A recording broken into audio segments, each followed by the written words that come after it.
Capítulo 31, parte 1. Paris, quarta-feira, 9 de julho, meio-dia. Num gabinete particular na rua Matignon, Gunther Hertog disse: "Compreendo como se sente pelo que aconteceu em Madrid, Tracy. Mas Jeff Stevens chegou lá primeiro."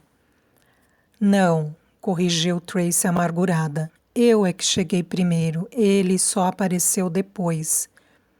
"Mas Jeff entregou o quadro. O puerto já se encontra a caminho do meu cliente." Depois de todo o planejamento de Tracy, Jeff Stevens fora mais esperto do que ela. Ficara sentado de braços cruzados, deixando que ela trabalhasse e assumisse todos os riscos. No último momento, arrebatara o grande prêmio e fora embora calmamente. Como ele devia ter rido dela durante todo o tempo. "Você é uma mulher muito especial, Tracy." Ela não podia suportar a humilhação que sufocou quando pensou na noite do flamenco. "Meu Deus, que tola, eu banquei." "Nunca pensei que eu poderia matar alguém", comentou Tracy para Gunther, "mas teria a maior satisfação em exterminar Jeff Stevens." Gunther disse afavelmente: "Ora, minha cara, espero que não nesta sala. Ele está vindo para cá." "Ele está o quê?" Tracy levantou-se de um pulo. "Eu disse que tenho uma proposta para você. Precisará de um parceiro. Na minha opinião, ele é o único que..." "Prefiro morrer de fome", explodiu Tracy. "Jeff Stevens é o mais desprezível." "Ouvi meu nome ser mencionado?" Ele estava parado na porta com uma expressão radiante. "Tracy, querida, você está ainda mais deslumbrante do que o habitual. Gunther, meu amigo, como tem passado?" Os dois amigos trocaram um aperto de mão. Tracy levantou-se, dominada por uma fúria fria. Jeff fitou-a e suspirou. "Você está provavelmente zangada comigo." "Zangada, eu?" Ela não pôde encontrar as palavras que queria. "Se me permite dizê-lo, Tracy, seu plano foi brilhante. Estou falando sério. Realmente brilhante. Você só cometeu um pequeno erro. Nunca confio num suíço sem um indicador direito." Ela suspirou fundo, tentando se controlar. Virou-se para Gunther. "Falarei com você mais tarde, Gunther." "Trace..." "Não, o que quer que seja, não quero participar, não se ele está envolvido." "Quer pelo menos escutar?" insistiu Gunther. "Não há sentido eu... Dentro de 3 dias, a De Beers embarcará uma remessa de diamantes no valor de $4 milhões de Paris para Amsterdã, um avião cargueiro da Air France. Tem um cliente que está ansioso em adquirir essas pedras. Por que não as sequestra no caminho para o aeroporto? Nosso amigo aqui é um especialista em sequestros." Tracy não podia esconder a amargura que sentia. "Por Deus", pensou Jeff, "ela é magnífica quando está furiosa." Gunther disse: "Os diamantes estão muito bem guardados. Teremos de sequestrá-los durante o voo." Tracy fitou com uma expressão de surpresa. "Durante o voo? Num avião cargueiro?" "Precisamos de alguém bastante pequeno para se esconder dentro de um dos containers. Quando o avião estiver no ar, tudo o que essa pessoa precisará fazer será sair, abrir o container da De Beers, remover o pacote com os diamantes e substituí-lo por uma duplicata, devidamente preparada, voltar ao outro container. E eu sou bastante pequena para caber num container." "É muito mais do que isso, Trace", disse Gunther. "Precisamos de alguém que seja inteligente e tenha sangue frio." Tracy ficou parada pensando. "O plano me agrada, Gunther. O que não gosto é a ideia de trabalhar com ele. Esse homem é um escroque." Jeff sorriu. Não somos todos, meu coração. Gunther está nos oferecendo $1 milhão para aplicar esse golpe. Tracy olhou aturdida para Gunther. $1 milhão? Ele assentiu. $500 mil para cada um. O plano pode dar certo porque eu tenho um contato na seção de embarque no aeroporto, explicou Jeff. Ele nos ajudará a armar o golpe. Merece toda a confiança. Ao contrário de você, disse Tracy bruscamente. Adeus, Gunther. Ela saiu da sala e Gunther ficou olhando para a porta.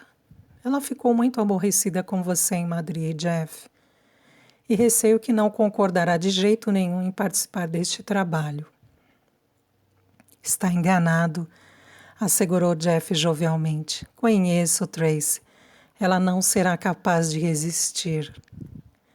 Os containers são lacrados antes de serem embarcados no avião, explicou Ramon Valban. Ele era francês, ainda jovem, com um rosto velho que nada tinha a ver com sua idade, olhos pretos e mortiços. Como despachante na seção de carga da Air France, era a chave para o sucesso do plano. Valban, Tracy, Jeff e Gunther estavam sentados numa mesa junto à amurada do Bateau Mouche, o barco de turismo que cruza o Sena circulando Paris. Se o container é lacrado, indagou Tracy, incisivamente, como poderei entrar? Para os embarques de última hora, respondeu Valban. A companhia usa o que chamamos de containers moles, caixotes de madeira grandes com lona num lado, presa por uma corda. Por motivos de segurança, cargas valiosas como diamantes sempre chegam no último momento. São as últimas a serem embarcadas e as primeiras a desembarcar. Os diamantes estariam então num container mole? Perguntou Tracy. Exatamente, mademoiselle. Providenciarei para que o container em que você estará seja colocado ao lado do caixote com os diamantes. Tudo o que terá de fazer quando o avião estiver em voo será cortar a corda, pegar os diamantes, deixar uma caixa idêntica no lugar, voltar a seu container e fechá-lo. Gunther acrescentou: quando o avião pousar em Amsterdã, os guardas pegarão a caixa substituta de diamantes e a entregarão aos lapidadores. Quando descobrirem o que aconteceu, você já terá deixado o país de avião. Tenha certeza de uma coisa, Tracy, nada pode sair errado. Uma frase que provocou um calafrio no coração de Tracy. Eu não congelaria até a morte lá no alto? Valban sorriu. Os aviões de carga são atualmente aquecidos, mademoiselle. Muitas vezes transportam gado e animais de estimação. Estará bastante confortável, talvez um pouco apertada, mas muito bem, afora isso. Tracy concordara finalmente em escutar o plano. $500 mil por algumas horas de desconforto. Ela analisara o plano por todos os ângulos. Pode dar certo, pensou Tracy, se ao menos Jeff não estivesse envolvido. Seus sentimentos em relação a ele eram uma mistura desconcertante de emoções, deixando-a confusa e furiosa consigo mesma. Ele dera aquele golpe em Madrid pelo puro prazer de se mostrar mais esperto do que ela. Traíra, enganara, agora estava secretamente rindo às suas custas. Os 3 homens observavam-na esperando por sua resposta. O barco passava sob a Pont Neuf, a mais antiga das pontes de Paris, mas que os caprichosos franceses insistiam em chamar de Nova. No outro lado do rio, 2 namorados se abraçavam na margem. Tracy pôde perceber a expressão de felicidade no rosto da moça. Ela é uma tola, pensou Tracy, e tomou uma decisão. Fitou Jeff nos olhos ao dizer, muito bem, farei o trabalho. Tracy sentiu no mesmo instante a tensão na mesa se dissipar. Não temos muito tempo, disse Valban, os olhos mortiços se virando para Tracy. Meu irmão trabalha para um agente de cargas e nos deixará carregar o container com você em seu armazém. Espero que Mademoiselle não tenha claustrofobia. Não se preocupe comigo. Quanto tempo levará a viagem? Passará uns poucos minutos na área de embarque e 1 hora voando para Amsterdã. Qual é o tamanho do container? Bastante grande para que possa sentar-se. Haverá outras coisas para escondê-la, no caso de acontecer algo inesperado. Nada pode sair errado. Eles haviam prometido, mas tem uma lista de coisas que você precisará, disse Jeff, e já as providenciei. O filho da presunçoso. Ele tinha certeza de que ela responderia afirmativamente.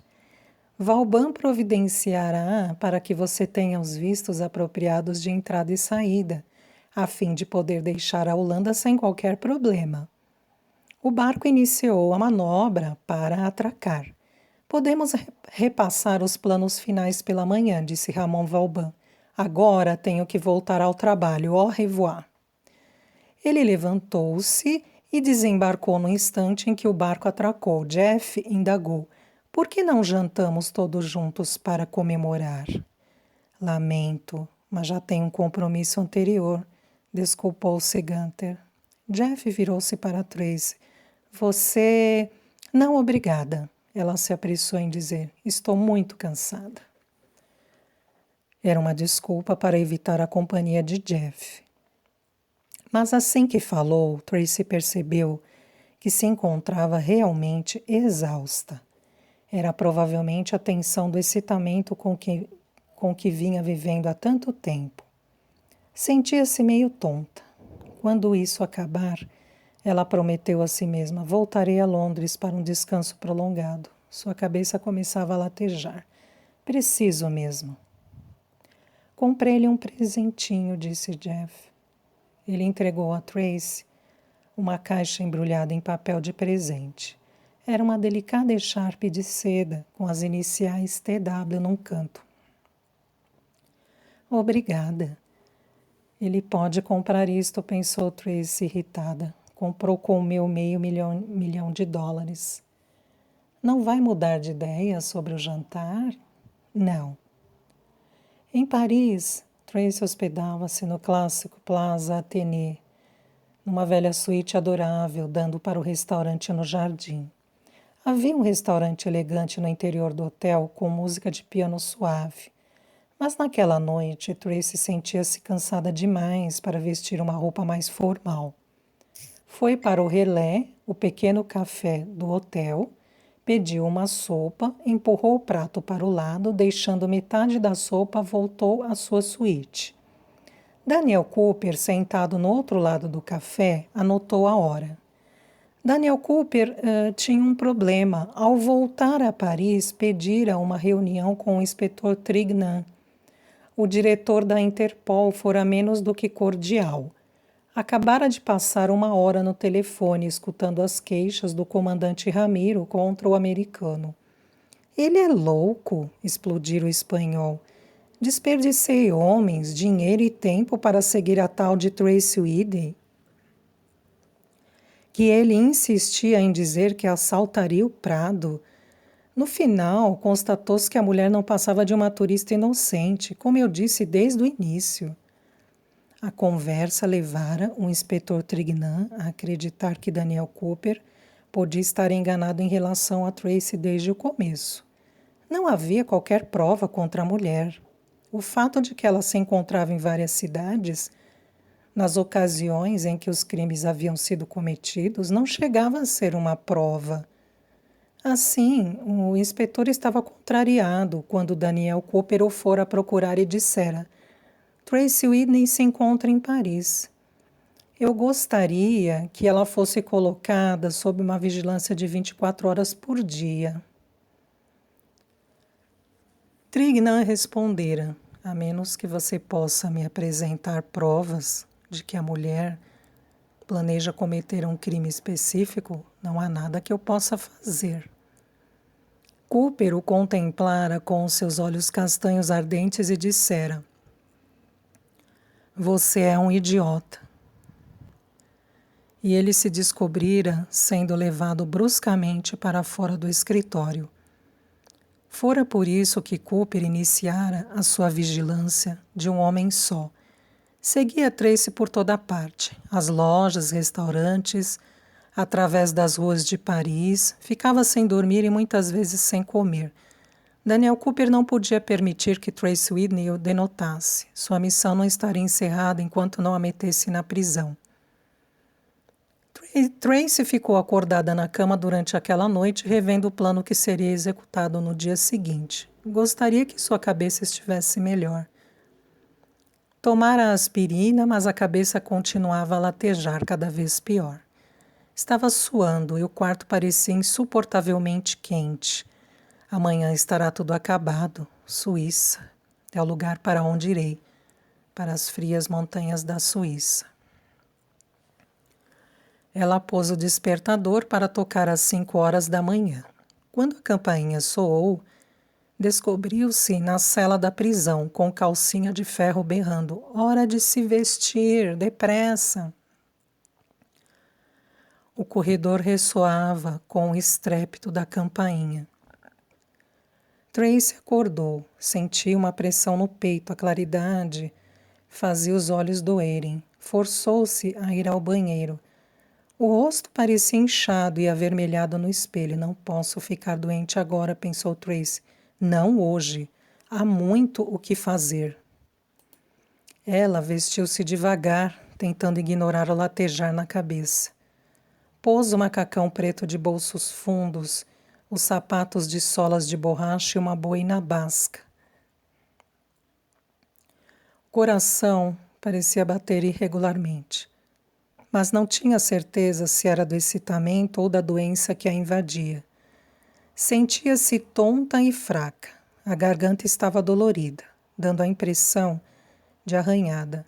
À mesa, viu a echarpe que Jeff lhe dera, pegou-a e enrolou no pescoço. A portaria do Hotel Plaza Athénée ficava na Avenue Montaigne, mas a entrada de serviço é na Rue de Bocador, além da esquina. Um cartaz discreto indica Entrée de Service. Há um corredor comprido, margeado de latas de lixo levando à rua. Daniel Cooper, que assumira um posto de observação perto da entrada principal, não viu Tracy sair pela entrada de serviço. Mas, inexplicavelmente, ele sentiu no momento em que ela se foi. Cooper saiu apressadamente para a avenida e olhou para um lado e outro. Tracy não se achava à vista. O Renault cinza que pegou Tracy na entrada lateral do hotel seguiu para Étoile. Havia pouco tráfego naquela hora e o motorista, um rapaz de rosto cheio de espinhas, que aparentemente não falava inglês, disparou por uma das 12 avenidas que constituem os raios da Étoile. Eu gostaria que ele andasse mais devagar, pensou Tracy. O movimento do carro estava deixando-a enjoada. 30 minutos depois, o carro parou com um solavanco diante de um armazém. A placa por cima da porta dizia Brusser et Cie. Tracy lembrou-se que ali era que trabalhava o irmão de Ramon Valban. O rapaz abriu a porta do carro e murmurou: "Vite." Um homem de meia-idade, cabelos louros, ondulados, apareceu quando Tracy saía do carro, dizendo: "Siga-me depressa." Tracy foi atrás dele até os fundos do armazém, onde havia meia dúzia de contêineres, quase todos cheios e fechados, prontos para serem levados ao aeroporto. Havia um contêiner mole com um lado de lona parcialmente ocupado por móveis. "Entre depressa, não temos tempo a perder." Tracy sentiu uma vertigem. Olhou para o caixote e pensou: "Não posso ficar aí dentro, eu morrerei." O homem fitava com uma expressão estranha. "Avez-vous mal?" Agora era o momento de recuar, de pôr um paradeiro naquela loucura. Não, estou bem." Tudo acabará em breve. Ela estaria a caminho da Suíça dentro de poucas horas. Bom, leve isto. Ele entregou a Tracy uma faca de gume duplo, um rolo de corda, uma lanterna e uma pequena caixa de joias azul, com uma fita vermelha ao redor. Esta é a duplicata da caixa de joias que trocará. Tracy respirou fundo, entrou no container e sentou-se.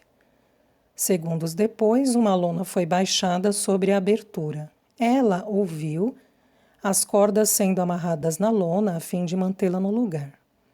Mal ouviu a voz do homem através da lona. Daqui por diante, nada de falar, nada de se mexer, nada de fumar. Tracy tentou dizer, eu não fumo, mas não encontrou energia suficiente. Bonne chance. Abri alguns buracos no lado da caixa para você poder respirar. Não se esqueça de respirar. Ele riu de sua piada e Tracy ouviu os passos se afastando. Ficou sozinha no escuro. O caixote era estreito e apertado. Um jogo de cadeiras de mesa de jantar ocupava a maior parte do espaço. Tracy tinha a sensação de que estava pegando fogo.